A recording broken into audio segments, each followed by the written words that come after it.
Hey there y'all, and welcome to the kitchen. Today's shortcut supper is in honor of my sweet daddy. He loves a sausage, peppers, and onion sandwich, and I'm gonna do that today on a loaded baked potato. And trust me, you're gonna wanna keep this baked potato trick, making it shortcut, in your back pocket for many baked potato recipes in the future. So the thing that we have to do first is we have to start on our baked potatoes. And guess what? They're not even gonna come close to taking an hour, but there's a special method for that. You don't have to sacrifice the crispy outside with my method either. Just because we're putting it in the microwave to start, it's still gonna get that crispy crust, just trust me. So I've got these potatoes and they're totally washed and clean, and I'm just gonna get a little knife or fork, and let's see. And I'm gonna poke each one of these potatoes. You're just gonna poke them so they have a little space to give out some air when they're in the microwave, because the steam will make them explode if you don't do this step. So basically what I'm gonna do is I'm going to start these in the microwave. Like you've seen done for years and years, you can microwave a baked potato. I would never do it in saran wrap. I would always just do it out like this with a hole poked in the potato. And then I'm going to finish them in the oven. And that's how you get the best of both worlds. Okay, so I've got 6 potatoes here. I'm gonna take them and I'm gonna get a plate, and we're just gonna get them going in the microwave.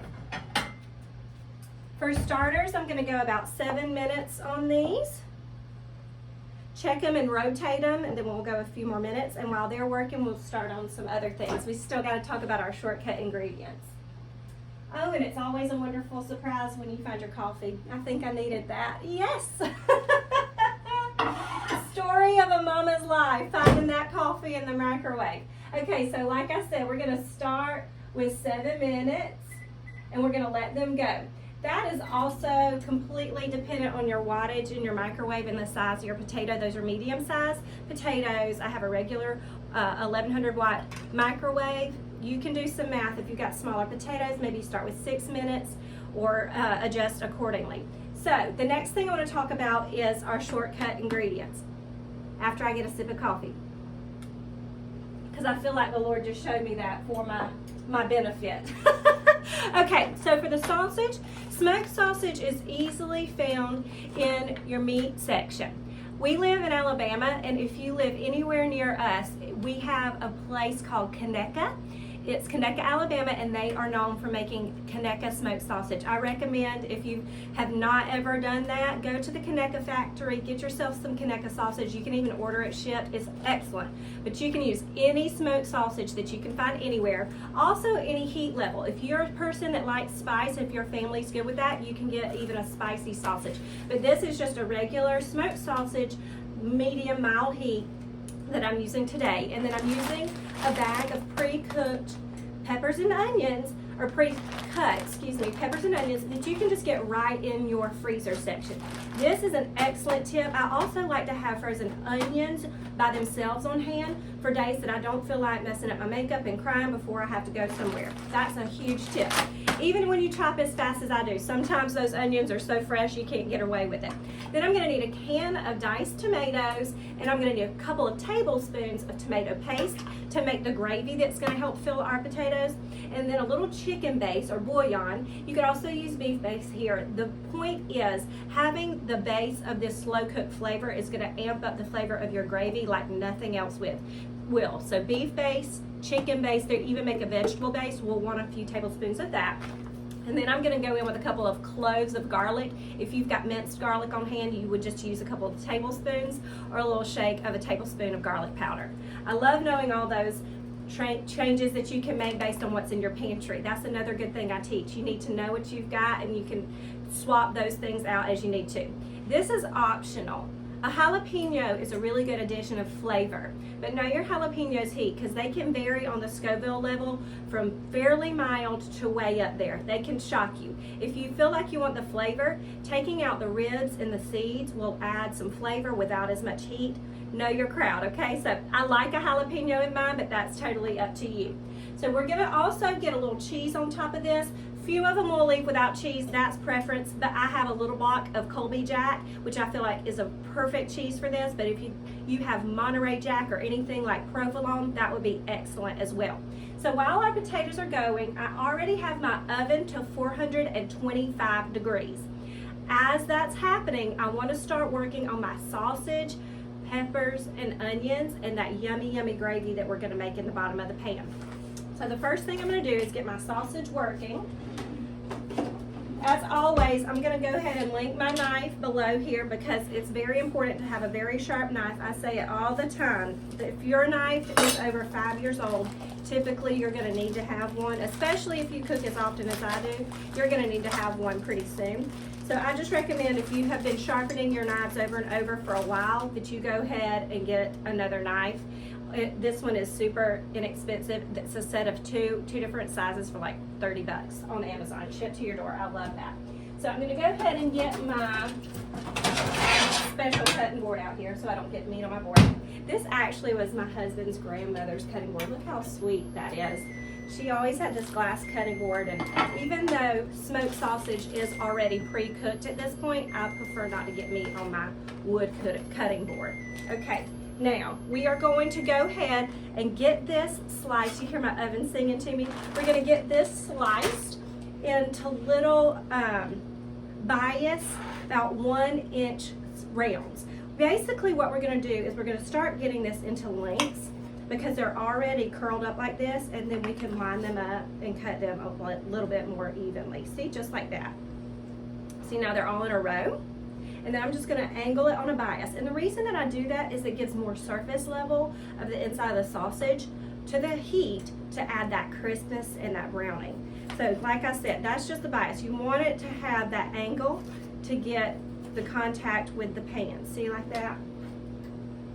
This much exposed to the pan is going to really help you out in the flavor department. Okay? So we're going to just kind of buzz through these. And it helps to line them up this way, even if you have to pass through one or two another time, because it just saves you from cutting one time and only cutting one sausage. This way I'm cutting one time and cutting 4 sausages. All right, we're almost there. It smells so good. This is one of my dad's favorite things, like I said. And it's so funny, my husband is sort of particular about smoked sausage. He likes it chopped really, really small in applications like this. But at Christmas time, you give him one of those smoked sausage, crackers, and cheese platters, and he thinks like it's the best thing in the world. So it's just how you like your stuff. Okay, so my sausages are chopped. The next thing that I'm going to need while I've already got my knife out is a little bit of garlic. So I'm going to show you how to break down this. I'm going to take my hand, I'm going to roll this around. And like I said, this is a shortcut supper, so you probably already have minced garlic on your hands, but I'm going to teach you how to handle this real quick because it is easier than it looks.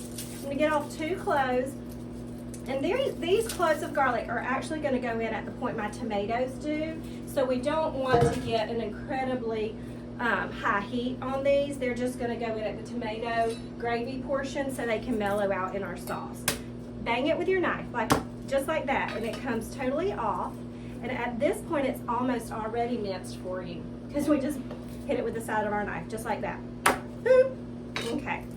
Now, get it out of its little jacket.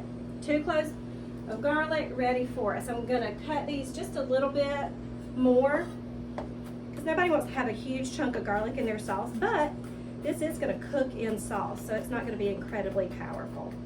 Okay. It's not like we're doing it completely raw in a salsa or something like that. Okay, got that. Now, next thing I want to do is get that to the side and start some heat on my pan for my sausage. I'm going to turn it on to medium-high heat because you want some really good heat under your pan so these get a crisp when they hit it. When this gets warm, I'll be right back to show you how our sausage and peppers and onions work and how we get these baked potatoes in the oven. I'll see you in just a minute. Okay, y'all, I'm back and ready to get started on my sausage, peppers, and onions. My potatoes are beeping at me. I need to just check them really quickly, get them rotated just a little bit, Everybody just flipped over. They're a little bit hot. Y'all might want to do this with a towel. But you know what? Let's be honest. I do dishes at so much hotter water than anybody else in my house does. I don't have much feeling in these fingers. Okay, I'm going to go 7 more minutes. Start, and then I'm going to get my sausage into my pan. Now, this is on medium-high heat, and it's going to be making a sizzle that you want to hear. Now, that first little hit did not give me a sizzle, so we're going to wait just a second. I'm going to go ahead and grab my wooden spoon, because as soon as these get in the pan, I want them to be nestled down with a big flat side flat onto the heat, so they're starting to get their browning done as soon as they get in there. Okay, now I'm hearing a sizzle. Get the rest of my sausage in. Now, I've got 6 potatoes here. This is to feed 6. If you've got big potatoes that are like meal-sized potatoes, this would probably need to be doubled. But I'm going to show you at the end of this how to do a yummy side salad with this so it rounds out the meal. And I'm going to show you a yummy, easy, homemade Italian vinaigrette that just really goes alongside this perfectly. This is what I like to call just easy comfort food. To me, this so gives me that whole like home at a baseball game, yummy vibe. Like you could almost be eating this in the middle of Dollywood or something like that, which is a huge family place for us. We have family in Tennessee, and we also, for years and years, lived in Tennessee, so we have a very special place in our heart for Dollywood. This reminds me of something you would get there. And a few years ago, I actually stopped over at my parents' house for Father's Day. By a few years ago, it's probably been a decade at this point. But about a decade ago, I remember stopping over at my parents' house on Father's Day one year and surprising him with some sausage, peppers, and onions. And he was like, "This is the best Father's Day ever." It's easy to please my family. My dad likes sausage, peppers, and onions as gifts, and salsa. And I'm known to give my brother ribeye steaks for Christmas. So, I mean, it is what it is. We're a foodie kind of family. All right, I'm getting some really good smell on these little pieces of sausage. I'm going to leave them alone for just a minute and make sure I've got all of the rest of my lineup ready. So I've got my beef or chicken base here about to go in. My garlic's right here standing on standby, so I can go ahead and get my cans open for my gravy, which we'll be ready for in a minute. The great thing about this is the whole gravy, the sausage, peppers, and onions, all that's made in one pan. And then you're going to just simply put these baked potatoes in the oven on a pan. And that's really your only 2 dishes other than the little salad I'm going to show you. So, really easy cleanup for this one. I'll pop the can lid off on here. Now, my oven, like I said, for my baked potatoes is heated to 425. When my potatoes get into the oven, the interior portion is already going to be fully cooked. So they're going to have the soft interior, or almost completely soft interior. And then the portion in the oven is just going to be about doing the crisping on the outside like you would get in a restaurant-style baked potato. You know how the skin just tastes amazing and you're just like, oh, this is so much better than anything else we can be done at home? It's that. You can't cover up the outside skin when it goes in the oven with aluminum foil and get that flavor component there. Okay, our sausages look amazing. They're super crispy. Even I'll pull one out so you can see it. They're really good browning on it. They're going to keep going for another few minutes and get even more on the one that has super good crispy. You can see. Here we go. This is what you're looking for. You see that brown food tastes so very good. Okay, and you kind of want to do that on both sides, so kind of move it around so you can just make sure everybody's getting that love.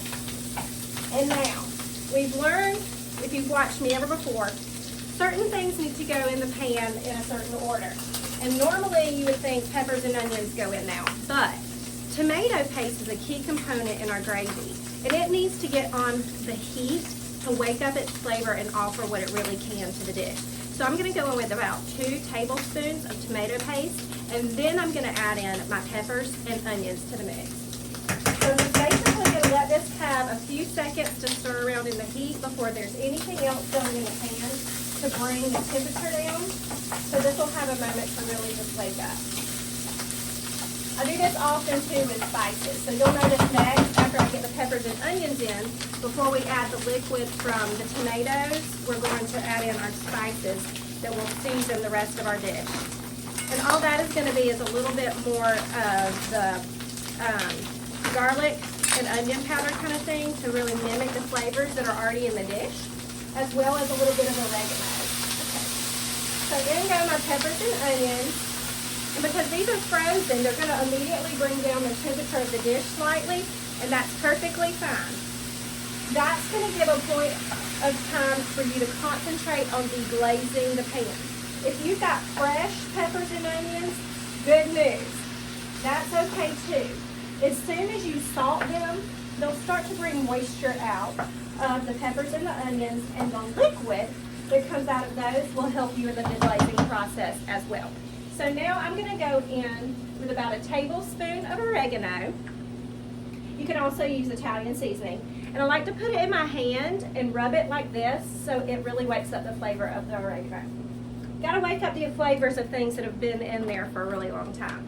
Okay, I'm going to go with just a little bit of salt, maybe about half a teaspoon here because there is a lot of salt from the sausage, and we want to check our seasonings once we have everybody in so we can make sure we don't over salt, but we also don't want to miss an opportunity to build flavor.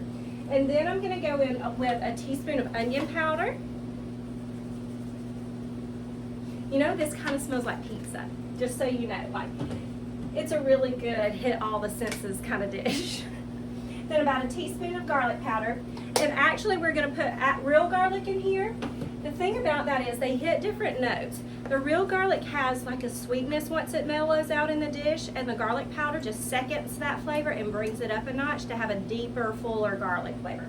And I'm going to go with just a few pinches of a little bit of crushed red pepper flake. That's totally optional. Like I said, a jalapeno is also optional. Know your audience, know your heat level.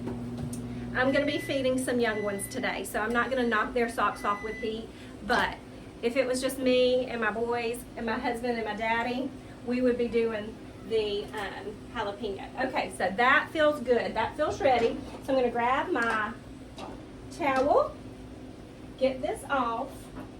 I'm going to show you in just a second how we're going to get to the great baked potato result that you normally would get through an hour in the oven.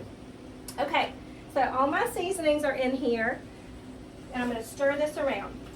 My heat is still on medium high, and as soon as my onions and peppers start to kind of touch that pan and get soft, then I can start to add in my other flavors. But we're going to get those just a minute, and we're going to address our potatoes. Now, here is the trick. You need a big bowl, and trust me, you don't want to do this without it. It seems like it would work easily another way just to drizzle it on the pan. This is the best way to get everybody evenly coated without wasting a ton of oil. So I need a big bowl, and in it I'm going to just toss my baked potatoes just the way they are. Like I said, they're tender on the inside at this point, totally cooked, but they're very bland on the outside. So I'm going to take some oil. I've got avocado oil. I'm just in an avocado oil love right now, but I've used EVOO, which is extra virgin olive oil, for years. So I'm going to just coat these potatoes. That's just probably about 2 or 3 tablespoons of oil, depending on the size of your potatoes. Totally up to you. And then I'm going to season the outside of these very well. So for me, I like to use seasoning salt. You can also use some coarse kosher salt, but I'm going to use some seasoning salt, and I'm also going to use some black pepper here. Another good thing for the outside of these is like a grill seasoning. Like if you get like a steak seasoning blend and it's got the garlic and the onions and onion powder and all that just really coarse in there, that's good for this too. And then I like to just toss it around really well like this. Like I said, this is the best way to make sure you're going to get evenly coated potatoes. And then I've got a sheet tray with a rack on top of it here. That's going to let the heat get evenly around your baked potatoes and get them all crispy for you. So I'm going to fix my rack just a little bit.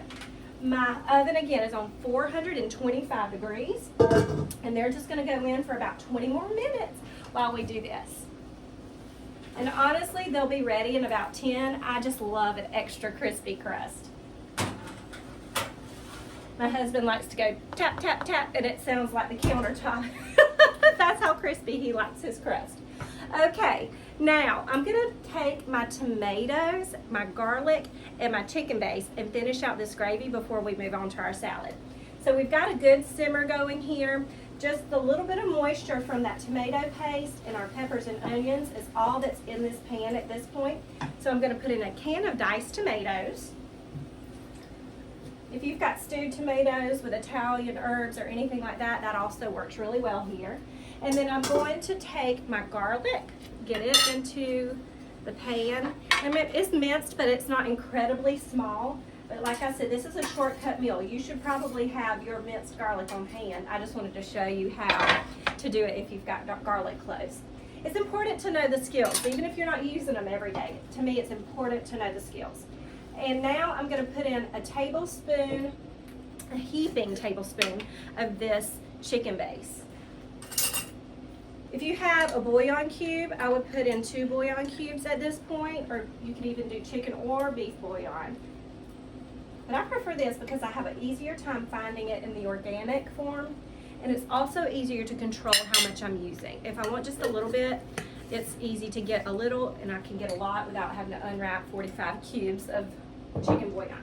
So I'm going to stir this in, and then just because I know I'm going to need a little liquid, I always take my tomato can that has a little bit of juice left in there, and I get my water in it, and I'm just going to get about a half of a cup of water, add that in, and that's not necessarily because we need more liquid.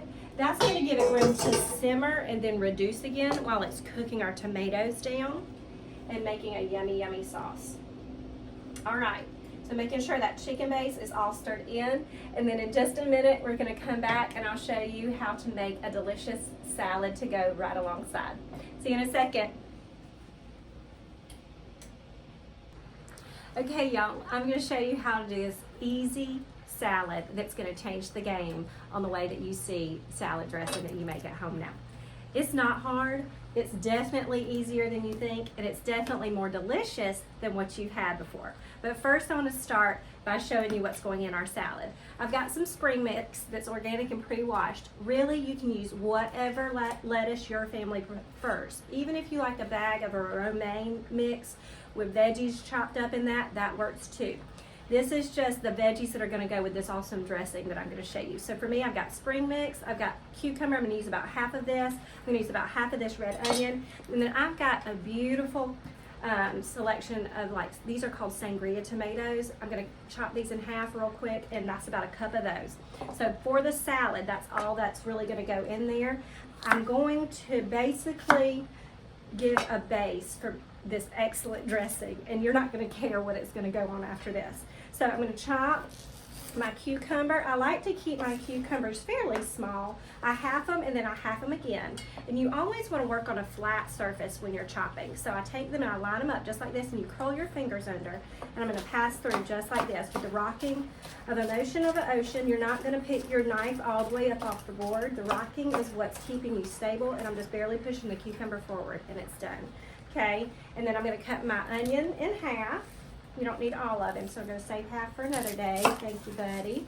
Now, if you're buying things that are going to shortcut things for you, you can easily find pre-chopped onion right in your produce section. They have it right with all of your other, like, salad dressings that are refrigerated. They have it with sometimes your vegan cheese and those kinds of things. But any kind of time that you're in your produce section, you'll notice you can have they have little cartons of pre-chopped onions. Those are a good choice to really shortcut this meal. So I'm going to take my onion layer of skin off, and I'm going to show you how I do this for salads. So normally we do it with the half moon, but for this salad I like to go through long ways and do really pretty slices through my onion. I'll show you what they look like. Again, with the motion of the ocean, I'm just gently rocking my knife through the motion back and forth. And once I get to a certain point, I can rock it forward to give me a more stable resting place, and then I continue with the motion. As soon as you can go for a salad, I like to do a thin slice. So that's what you have your thin slice, and that's what your shape looks like. Sort of like a crescent moon, but not as much of a C. Okay, so that's that, and then I'm gonna get my tomatoes. Now, I've seen before a chopping trick where you can do, and I've done it many times, where you can do your tomatoes on a lid and put a lid on top and just go right through. But your tomatoes do kind of have to be about the same size. So in that case, I'm going to chop them very quickly, just like this. Honestly, you don't have to chop yours at all. I chop them because that's my husband's preference for his tomatoes to be chopped. And that's just one of the things about marriage. It's one of those nitpicky things seemingly, but it's how you can say I love you enough to chop your tomatoes that will still fit in your mouth. And he does little sweet things for me. Like I had to work a lot last weekend. I catered, and I came back upstairs after he watched the girls, and he had done the laundry and changed the sheets, and just had cleaned their whole room for me, and it was just amazing. That's not a small little nitpicky thing, but it goes both ways in marriage. When you've been together as long as we have, you notice the little things that work, and laundry works. Chopping tomatoes works. Okay, so that's our veggies. I'm going to go in with my spring mix first, and then we're going to get to this dressing. Now, like I said, I always like to link below if I've got equipment that I think that you need for this, so I'm going to link my knife. It's important. You especially notice how easily I chop through those tomatoes. If your knife is crushing your tomatoes, that means that it's time to either really sharpen it, and if it's not sharpening well, that's time for a new knife. Okay, so my spring mix is in there. I'm going to get my tomatoes heaped on top. And as easy as this is incredibly impressive. You can take this to a party, to a friend who's just had a baby. Give them the jar of dressing on the side that you've made homemade. You can even go back. I shared recently how to make some homemade croutons. You can do those in the oven if you want to. That's just toasting up some bread with some olive oil, salt, pepper, garlic powder, and parsley, Parmesan cheese if you want it. Easy peasy. Now, my salad's ready. We're going to season our veggies. That's a step you never want to skip. So I'm going to take some salt over the top of my veggies, a little bit of pepper. Y'all, it smells so good in here. I'm going to turn my sausage and peppers and onions down just a notch because they look really, really close to done. So I'm going to go ahead and turn them on very, very low. And now I want a little bit of parm on top of my salad. And this is when you put it on that it's going to hold the best. Now at this point you could take this to somebody just like this with a jar full of salad dressing and they will be so happy. But let's show you how to make the dressing and how to serve it to your family. So the first thing I've got is some brown mustard. This is stone ground mustard, and I'm going to go in with a couple of tablespoons of that. Now, the next thing I'm going to go in with is another little clove of garlic. If you've got your minced garlic, go in with a tablespoon of garlic. Again, I'm side of my knife. Bang it out like that. And in no time, it'll be chopped down because your first little pop through did a lot of work for you. If you ever find that it's hard to break down your garlic small enough just by chopping for your liking, you can put some salt, some coarse salt on top of your garlic and actually rub through it with your knife like this, and it breaks it down and turns it straight into a paste. All right, so in goes a clove of garlic. I'm gonna put in a tablespoon of oregano. And then I'm gonna put in a good teaspoon of salt. And then here is the ingredient that you're gonna go, wait, what? I'm gonna put in a teaspoon of tomato paste. This is like a tomato vinaigrette kind of thing. And you're gonna be shocked how delicious that is. Tomato actually adds a little bit of sweetness to the dish. You're not gonna believe what it offers. Now, here's the ratio. I have a 1-to-1 ratio of oil to vinegar in my dressings, but typically a lot of people like a 1/4 of a cup of vinegar to 1 cup of oil. I like 1/2 cup of vinegar to 1/2 cup of oil, but either way that you like it, you can do a 1/4 of a cup of vinegar if you like less of a vinegary taste to a cup of oil, or for me, I'm gonna go a 1/2 cup of vinegar to a 1/2 cup of oil. You could even do a little less and do a 3/4 cup of oil and have a halfway point. But I just really like a full-bodied vinegar bite in the background of my vinaigrette. So this is a pint jar, so I know when this is about half full that I've got my ratio. I always say, if you've got a mason jar, you've got a measuring cup, and that's exactly what I just did. Now, I'm gonna put my lid on, and I'm gonna shake it like I mean it. And before you know it, you're gonna have a delicious vinaigrette. This is my tomato vinaigrette. It goes perfectly with the peppers and onions. That little tomato in the background of the vinaigrette marries wonderfully with the gravy. Now at this point, if I can get the lid off, I mean, I should be able to get it off. I'm the one that put it on. I'm gonna taste my vinaigrette, make sure it doesn't need any salt. Actually, I'm gonna dip a leaf in here. Let's do that. It's the best way to be able to tell. Okay? Y'all, there is no reason not to make this yourself. Okay, so if you want to serve this to your family, here's what I recommend. You take the vinaigrette, you pour half of it around the edge of the bowl, toss it all together, land it on your table, and let your family add a little more vinaigrette if they want to. If you want to keep this and let people portion it out themselves, you can have them grab their salad and do their own vinaigrette. Or you can deliver it this way if you're sending it to somebody.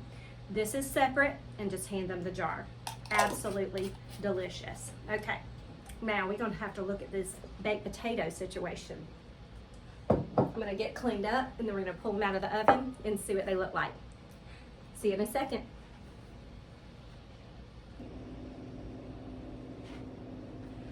Okay, y'all, it's time to round out this yummy meal. My potatoes are done. I need to pull them out of the oven. They smell absolutely amazing. I can't tell you about the smell of this smoked sausage gravy. It is ballpark meets pizza night. It's absolutely delicious. Okay, these are crispy on the outside, super tender on the inside, so I'm going to show you how to make the plate. I'm going to grab my plate, and here is the rule of thumb. These potatoes are going to be blazing hot. Grab some tongs. You always want to season the inside of your potato before you put anything else on it. So I'm going to take my potato, cut him open like I normally would on a normal baked potato night, and I'm just going to go ahead and get a little bit of salt on the meat of my potato itself. So I'm going to push it open. Oh, perfect on the inside, just like that, crispy on the outside. I'm going to go ahead, and I like seasoning salt on the inside of my potatoes. That's what I'm going to go with. You can do regular salt and pepper, just whatever you put on yours. And now, I'm going to top mine with a little bit of cheese. So I've got some Colby Jack cheese here. You can do provolone. You can leave the cheese off and say, this is good enough with me. But, you know, when do I ever leave well enough alone? Okay, so I'm going to just dish up this delicious gravy into my potato. And I'm going to actually just put some extra on and let it spill over, because you know you're going to want to drag more of your potato through that. And if you wanted to add garlic bread with this to the menu, that would also be great to sop up some of this yummy gravy with. A little bit more sausage. I want it to be really good and meaty. Top it with some cheese. And I'm going to put my salad on the other side of the plate. Who said baked potato night had to be boring? All right, a little bit of this salad. I'm going to get my vinaigrette and just pour it on my portion, because I want the rest of the family to eat this later. But I've got to try it. That's the perks of the job. I say that all the time. When you're the chef, you have to eat it before you serve it to other people, at least a little bit. Okay. I say perks of the job, but sometimes it's just flat out perks of being a mama. Typically when I'm cooking big days like Thanksgiving and stuff, my husband comes in and looks at my plate in the afternoon. By the time we've actually got to the meal, he's like, you ate all day, didn't you? And I'm like, yes, I did. I ate the whole time I was cooking. Okay, look at that. I want to have a moment for this pink. Isn't that a beautiful color of this vinaigrette? A little goes a long way, so I'm just going to drizzle over a couple of little tablespoons. Delicious. Let me grab a fork. Now, I always link below all of the descriptions of things that I have used. My knife description is going to be down there, but I'm also going to put the link for Mama Witten's Kitchen, and that's my virtual cooking school where you can take live classes from me every single Friday, as well as have access to my huge library of lessons that I don't post here on YouTube. I have a culinary student course in there that's perfect for anybody foundationally starting out that has no culinary knowledge, as well as some Witten family favorites, a lot more shortcut suppers than I have released here, and a replay of all of the live classes that I've done prior to whatever time you've joined. You get to go back and watch all of those. So I'm going to taste this, but you go ahead and grab those links below. Get you a good new knife if you don't have one, and click the link and join me in the kitchen. And now here's the moment of truth. A little bit of potato, a little bit of sausage, cheese pull, and I'm gonna blow it, y'all, because I know it's 1,000,000 degrees. This is what my boys call molten hot lava.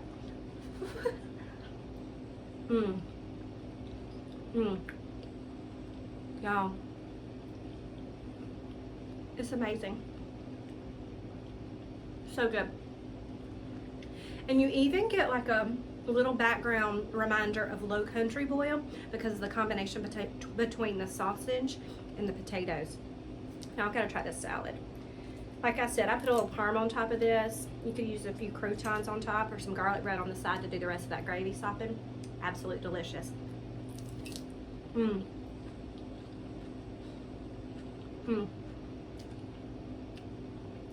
Salad dressing that good should not be that easy or that good for you. Until next time, I hope y'all make this meal. And as always, happy cooking, y'all. I've enjoyed having you in the kitchen. See you again.